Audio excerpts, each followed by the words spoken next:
Bonsoir. Ce soir, nous sommes du côté de Saint-Marc-la-Brière pour Plus belle ma Sarthe. Une émission que nous dédions ce soir à Dany Boulet qui nous a quittés ce lundi et que nous avions rencontré lors de l'enregistrement de ce reportage.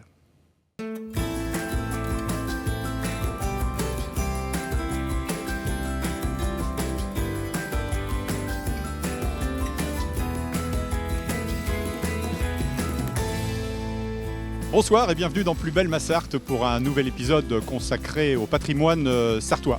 Ce soir, la caméra de LMTV Sarthe s'est arrêtée à Saint-Marc-la-Brière. Nous sommes à quelques kilomètres du Mans, sur la D323 justement, où il passe ici dans le bourg de Saint-Marc plus de 12 000 véhicules par jour. Saint-Marc-la-Brière est en pleine mutation, comme vous pouvez le voir sur ces images, avec la construction notamment d'une maison médicale, ce dont nous parlera le maire tout à l'heure à l'occasion de notre rencontre.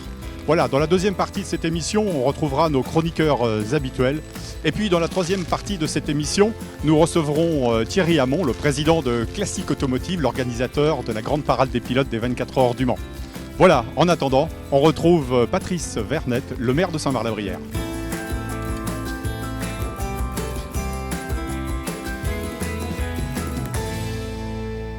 Patrice Vernette, bonjour. Saint-Marc-la-Brière est une aire d'attraction du Mans.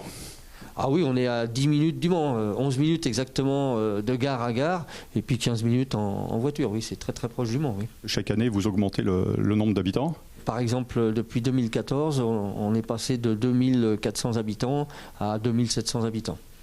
Alors vous êtes situé sur la départementale 323, donc c'est un axe principal depuis des lustres. On ne peut pas dire que Saint-Marc-la-Brière n'est qu'une cité dortoir du Mans ? Je ne pense pas, non. En tout cas, on fait tout pour que ce ne soit pas le cas. Mais Saint-Marc étant dans la deuxième couronne du Mans, effectivement, on a beaucoup de gens qui vont travailler sur le Mans, mais on a de la vie quand même sur notre commune, puisqu'on a pas mal d'équipements, pas mal d'animations, ce qui fait que les gens peuvent rester sur Saint-Marc sans être obligés d'aller ailleurs, quoi. Alors comme vous venez de le dire, il y a des gens qui vont travailler au Mans, mais aussi il y a peut-être des gens du Mans qui viennent travailler ici, puisque vous avez des entreprises et des commerces. Effectivement, on a des gens qui viennent du Mans pour travailler à Saint-Marc, notamment à la papeterie du Bourret, qui est l'entreprise phare de la commune, puisqu'il y a environ 120 employés, et qui fonctionne très bien, qui a été reprise il y a quelques années. Et cette entreprise est une entreprise plus que centenaire. Alors Patrice Vernette, pour ceux qui ne vous connaissent pas, vous êtes originaire de Saint-Marc-la-Brière. Votre père a été maire aussi de Saint-Marc-la-Brière ? Oui, mon père a été maire pendant 18 ans à Saint-Marc-la-Brière. Je n'ai pas pris sa succession, j'y suis venu après. Alors c'est votre deuxième mandat en tant que maire ici à la mairie de Saint-Marc-la-Brière. Est-ce que vous pouvez nous parler des choses qui ont déjà été entreprises depuis votre élection ? Eh bien, écoutez, quand je suis arrivé en 2014, on a lancé un réaménagement important du centre-bourg de Saint-Marc. Alors justement, on est juste devant le plan du grand chantier de Saint-Marc-la-Brière. Est-ce que vous pouvez nous expliquer, nous montrer un petit peu quels sont les principaux changements qui vont opérer dans les années qui viennent, les mois à venir peut-être ? Oui. Alors en fait, la première chose que l'on a fait, comme je disais tout à l'heure, pour sécuriser la vie des habitants de Saint-Marc, c'est qu'on a décalé la RD 323 de manière à faire des trottoirs de 4 à 5 mètres de large du stationnement, alors qu'avant on avait des trottoirs qui faisaient 1 mètre, 1 mètre 20. Donc quand vous sortiez d'un commerce, vous aviez un 38 tonnes qui vous passait devant, donc en termes de sécurité, c'était pas viable. Sachant qu'on n'aura pas de déviation sur Saint-Marc-la-Brière dans les années qui viennent. Donc c'est pour ça qu'on a entrepris ce réaménagement de la RD 323. On y a ajouté un parking pour faciliter l'arrêt des gens qui passent sur Saint-Marc et donc de développer les commerces de Saint-Marc.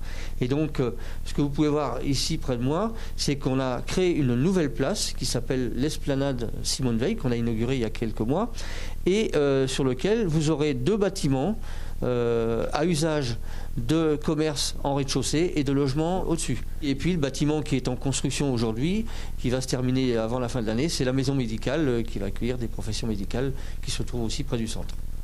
Alors tous ces projets sont bien évidemment conçus, pensés pour répondre à des attentes. Bien sûr, et d'ailleurs, avant de lancer cette construction et ce réaménagement, on a consulté les habitants de Saint-Marc et les commerçants. Il nous a fallu quand même 4 ou 5 mois pour le faire. Et 3 scénarios se sont dégagés de ces consultations, et un a été retenu par les habitants, et donc c'est celui qui est en train d'être mis en œuvre. Mais comme c'est un très gros chantier pour une commune comme la nôtre, il s'étale sur une dizaine d'années. Alors Patrice, des projets, bien évidemment 2023 a été marqué aussi par un autre événement, c'était la célébration de l'anniversaire du Grand Prix de 1906 qui ont permis de mettre sous les feux de la rampe, on va dire, la commune de Saint-Marc-la-Brière.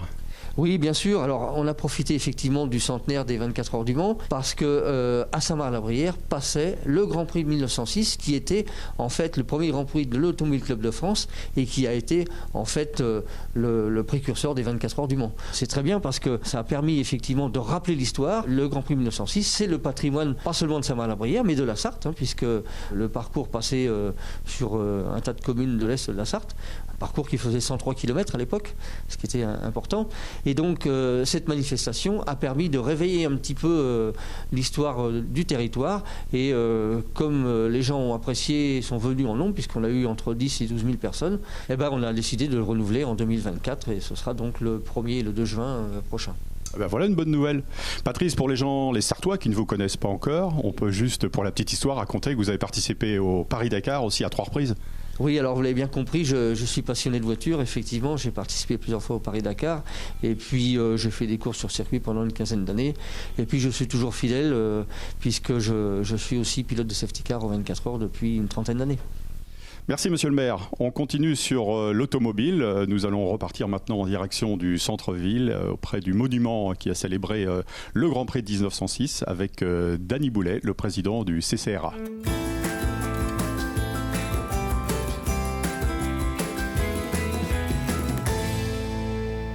Alors ici à Saint-Marc-la-Brière, un fief du sport automobile, on retrouve Dany Boulet, président du CCRA. Dany, bonjour. Et qu'est-ce que le CCRA justement ?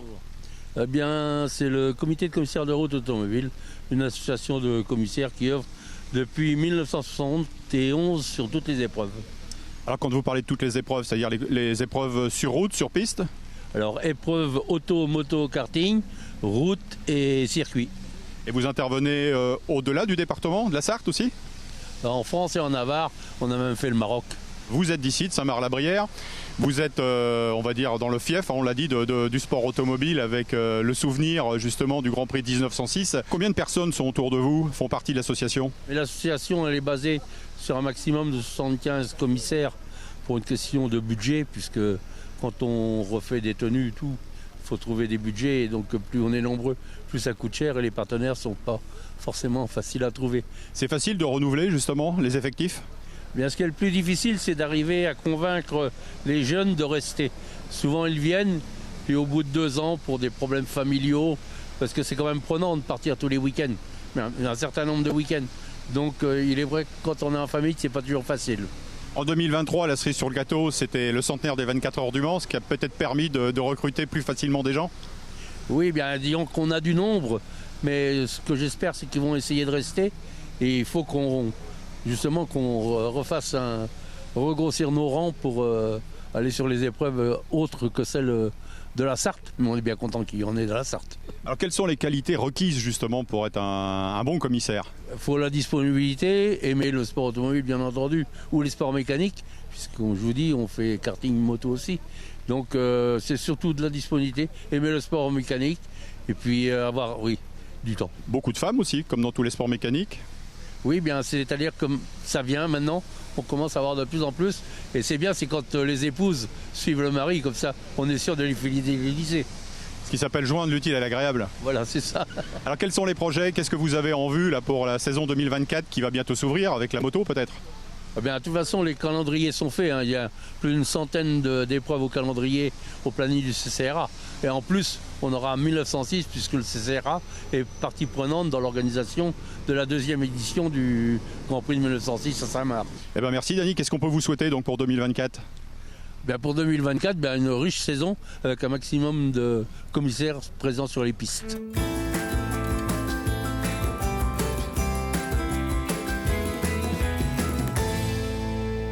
Voilà, on se retrouve maintenant dans la chaleur du bar de la place, ici à Saint-Marc-la-Brière, avec Stéphanie Rameau. Bonjour Stéphanie, alors vous êtes la gérante de cet établissement qui est aussi un lieu de vie, on peut dire ? Oui, exactement, depuis 4 ans. Quand on parle d'un lieu de vie, ça veut dire qu'ici se retrouvent les gens de Saint-Marc et puis les gens de passage, puisqu'on est sur un axe quand même très fréquenté. Oui, c'est ça, il y a pas mal de gens de Saint-Marc-la-Brière, les gens des villages alentours. On a pas mal de passages grâce à la nationale. On accueille un petit peu tout type de public, que ce soit des enfants jusqu'aux personnes âgées. Alors Stéphanie, je crois savoir que c'est une reconversion pour vous. Il n'y a pas de regret à avoir? Non, aucun regret. Dans quel domaine vous étiez avant? J'étais éducatrice dans le handicap. Qu'est-ce qui vous plaît justement dans cette nouvelle profession, dans ce nouveau job? J'adore le contact avec les gens. Les gens nous le rendent très bien ici. On met en place beaucoup d'animations. Et je suis vraiment heureuse depuis que je suis dans ce commerce. Vous êtes de Saint-Marc-la-Brière? Vous êtes originaire? Non, pas du tout. Je suis originaire de Saint-André-Cubzac, à côté de Bordeaux. Alors qu'est-ce qui vous a motivé justement de venir en Sarthe déjà? Ça fait déjà quelques années que je suis en Sarthe. J'ai suivi mes parents il y a quelques années, du côté de la Ferté-Bernard. Et voilà, puis je me retrouve à Saint-Marc-la-Brière. Alors ici, c'est un lieu de rencontre, on l'a dit, c'est un lieu où se retrouvent les gens d'un certain âge, mais aussi peut-être les jeunes. Oui, beaucoup de jeunes. On a énormément de groupes de jeunes qui ont entre 20 et 30 ans. Alors vous êtes ouvert 7 jours sur 7 avec quelques après-midi de repos, on va dire quand même? Oui, c'est ça. On est ouvert du lundi au dimanche et on est fermé le mercredi après-midi et le dimanche après-midi. Eh bien merci Stéphanie.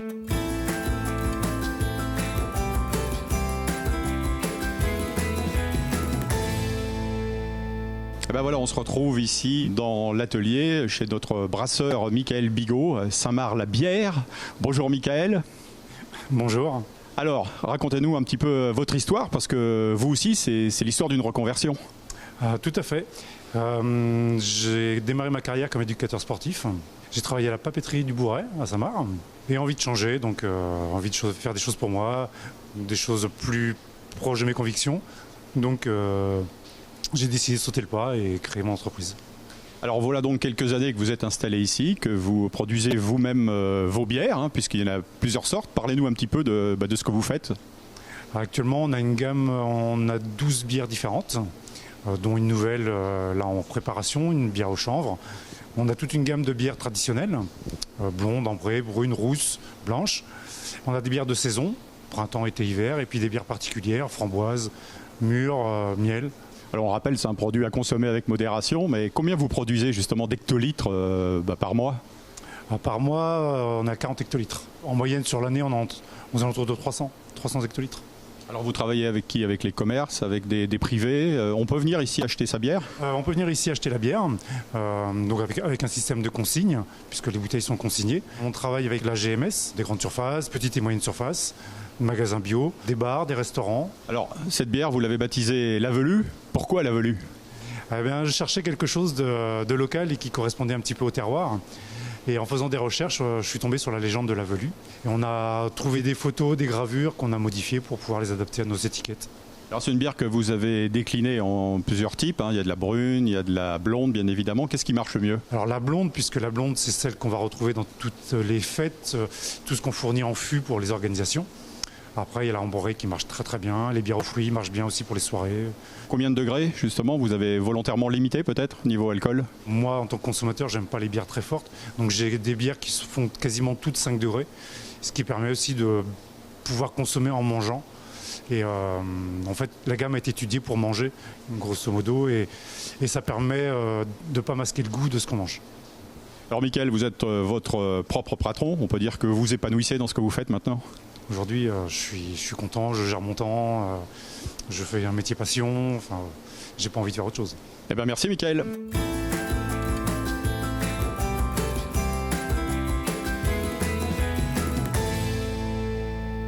À la salle des Châtaigniers, ici à Saint-Marc-la-Brière, où l'on retrouve Stéphanie Tarborèche, qui est la présidente de l'association Tempo. Bonjour Stéphanie. Alors on le voit derrière nous, il y a des enfants, mais l'association est ouverte également aux personnes adultes. Nous accueillons les enfants de 4 ans jusqu'à l'âge adulte. Aujourd'hui, nous avons une association de 150 adhérents et qui représente 13 cours de danse qui sont répartis sur le lundi, mardi et mercredi. Monsieur le maire nous a dit que c'était une des plus grosses justement associations de Saint-Marc-la-Brière. Oui, effectivement, nous sommes la plus grosse association et nous sommes fiers d'être la plus grosse association de Saint-Marc-la-Brière. Après, nous accueillons des enfants de Saint-Marc, mais aussi beaucoup d'enfants hors commune, des communes aux alentours, Montfort, Conneré, Champagné, Le Breil, Soulitré.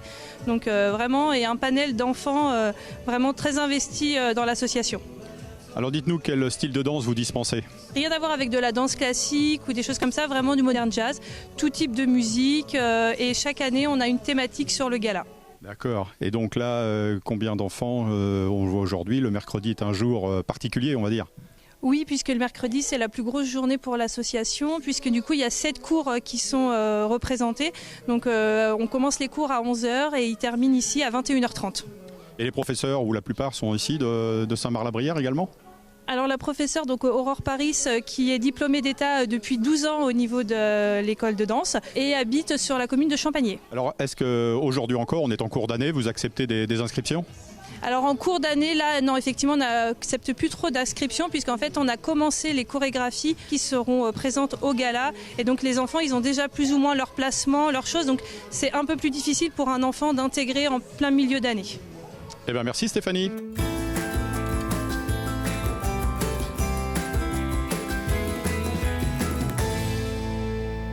On arrive au terme de cette émission consacrée aujourd'hui à Saint-Marc-la-Brière. On se retrouve dans le bureau de Monsieur le maire, Patrice Vernette.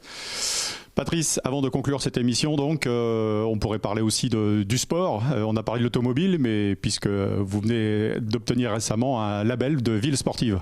Exactement, oui. On a obtenu le label ville sportive pour 2024.